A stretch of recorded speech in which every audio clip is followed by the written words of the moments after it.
আসসালামু আলাইকুম, কেমন আছেন সবাই? আশা করি আল্লাহর অসীম রহমতে সবাই ভালো আছেন। আমরাও আলহামদুলিল্লাহ বেশ ভালো আছি। আমার নতুন একটি ব্লগ ভিডিওতে আপনাদের সবাইকে জানাচ্ছি অনেক অনেক স্বাগত।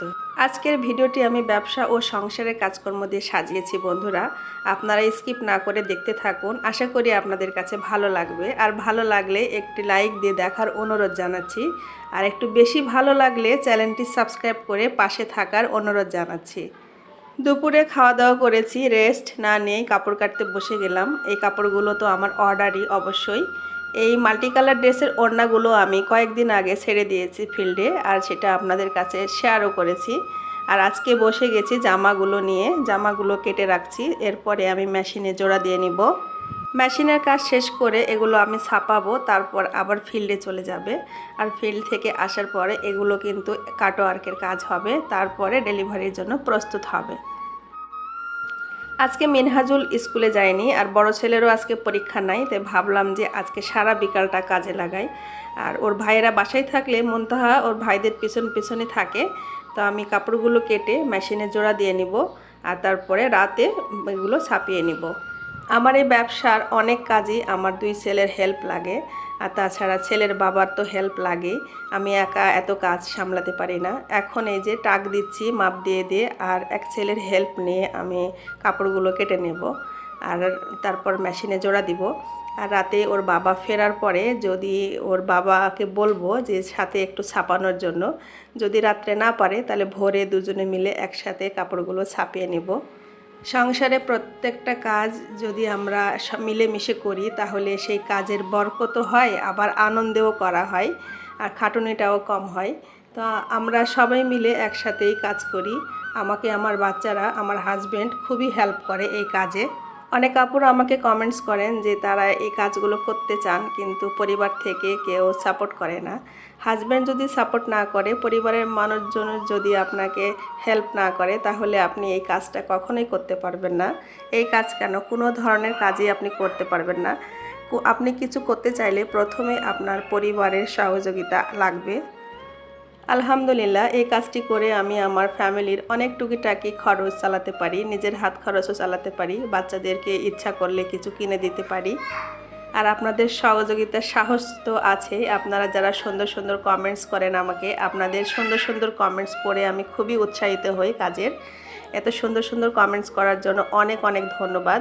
আর যারা আমার ভিডিও নিয়মিত দেখে আসছেন, চ্যানেলটি এখনও সাবস্ক্রাইব করেননি, ভালো লাগলে চ্যানেলটি সাবস্ক্রাইব করে পাশে থাকতে পারেন। কাপড় কেটে জোড়া দেওয়া হয়ে গেছে। এখন রান্নাঘরে যে কাজগুলো ছিল সেগুলো শেষ করে নিলাম। বাসনপত্র সব পরিষ্কার করেছি, চুলা পরিষ্কার করলাম, গোটা রান্নাঘরটা মুছে নিলাম। এখন সন্ধ্যা হয়ে আসলো, সন্ধ্যা হয়নি, একটু পরেই সন্ধ্যা হয়ে আসবে। আর আমার বাচ্চারা এই মুহূর্তে বাসায় নেই, ওরা প্রাইভেট কোচিংয়ে আছে। আর এখন আমি রাতের জন্য রান্নার প্রিপারেশান নিচ্ছি। আজকে আমি আলু ঘাঁটি রান্না করব, যেটা আমার ছেলে মেয়েদের খুবই পছন্দের। নতুন আলু, এখন নতুন আলু টমেটো দিয়ে এই ঘাঁটিটা খুব পছন্দ করে। অনেকে আলুর ডাল বলতে পারেন। আলু সেদ্ধ করে মশলাপাতি দিয়ে ঘাঁটি করা। নতুন আলু দিয়ে টমেটো দিয়ে এই ঘাঁটি খেতে আমার খুব ভালো লাগে। আমার আম্মা রান্না করতেন ছোটোবেলায়, আর আমরা খুব খেতাম রুটি দিয়ে, ভাত দিয়ে। তো আজকে ভাবছি যে মাছ টাছ কিছু না করে এইভাবে ঘাঁটি করি, এতে রাতের খাবারও হয়ে যাবে আর সকালে রুটির সাথেও খাওয়া যাবে। আলু ওইদিকে আমি সেদ্ধ করতে দিয়েছি প্রেসার কুকারে, আর এখন এই যে মশলাপাতির সব করে নিচ্ছি। আদা রসুন শেষ হয়ে গেছে, আদা রসুনটা আমি ব্লেন্ডার করব। আর বাচ্চারা প্রাইভেট থেকে চলে এসেছে, এখন চা বানিয়ে নিচ্ছি, দুই ছেলেকে নিয়ে খাবো। আর মুনতাহা মামুনি এক্ষুনি ঘুমিয়ে গেল মাগরিবের পরে, ওকে ঘুম দিয়ে দিয়েছি। আর দুই ছেলের সাথে এই যে টোস্ট দিয়ে চা খাবো। আমরা কিন্তু চায়ের মধ্যে টোস্ট ডুবিয়ে ডুবিয়ে খাই, টোস্ট বিস্কিট। আপনারা অনেকে হয়তো এটা পছন্দ করেন না, কিন্তু আমার দুই বাচ্চার খুব পছন্দ। এই যে আলুগুলো সেদ্ধ করে রেখেছি, চা খাওয়ার পরে ওগুলো ছিলে নিব। চা খাওয়ার দিন শেষ হয়ে গেল, এখন গরম পড়ে গেছে। সন্ধ্যাবেলা চা খেলে এখন বেশি গরম লাগবে। তো সর্দি, সবারই সর্দি আছে হালকা, ভাবলাম একটু চিনি দিয়ে, আদা তেজপাতা দিয়ে একটু চা বানিয়ে নিই, আর সেটা বাচ্চাদের সাথে নিয়ে নিজেও খেয়ে নিলাম। ভাত আমি বসিয়ে দিয়েছি আগে, আর এখন কিন্তু অনেক রাত 8টা বেজে গেছে। আমার 2 ছেলে চলে গেছে ওরা এশার নামাজ পড়তে, আর আমি এই ফাঁকে তরকারিটা করে নিচ্ছি। টমেটো দিয়ে মশলাটা খুব সুন্দরভাবে কষিয়ে নিলাম, আর এই যে সেদ্ধ করে রেখেছিলাম যে আলুটা, সেটা ছিলে ম্যাশ করে নিয়েছি। মশলার সাথে খুব ভালো করে পানি দিয়ে কষিয়ে নিব অনেকক্ষণ ধরে। বেশিক্ষণ ধরে না কষালে কিন্তু আলুর একটা কাঁচা কাঁচা গন্ধ লাগবে। গরম পানি দিলে ভালো হয়, কিন্তু আমি ঠান্ডা পানি দিয়েই ভালো করে কষিয়ে নিব। এই পানিটা শুকিয়ে নিয়ে আমি আবার ঝোলের পানি দিব। তারপরে আমি বলক আসলে ভাজা বেরেস্তা দিব, পেঁয়াজের বেরেস্তা, আর হচ্ছে ভাজা জিরার গুঁড়া, তারপরে নামিয়ে নিব। এই তরকারিটা ঠান্ডা হয়ে গেলে খেতে খুবই ভালো লাগে, গরম ভাত, রুটি, পরোটা সব কিছুর সাথে।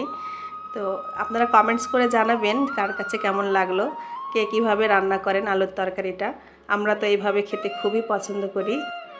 আর 2 ছেলেরই নামাজ হয়ে গেছে, ওরা চলে এসেছে। এখন আমি মেনহাজুলকে খেতে দিয়ে দিলাম, আর সেখান থেকেই আমার ব্লগ ভিডিওটা শেষ করে দিচ্ছি।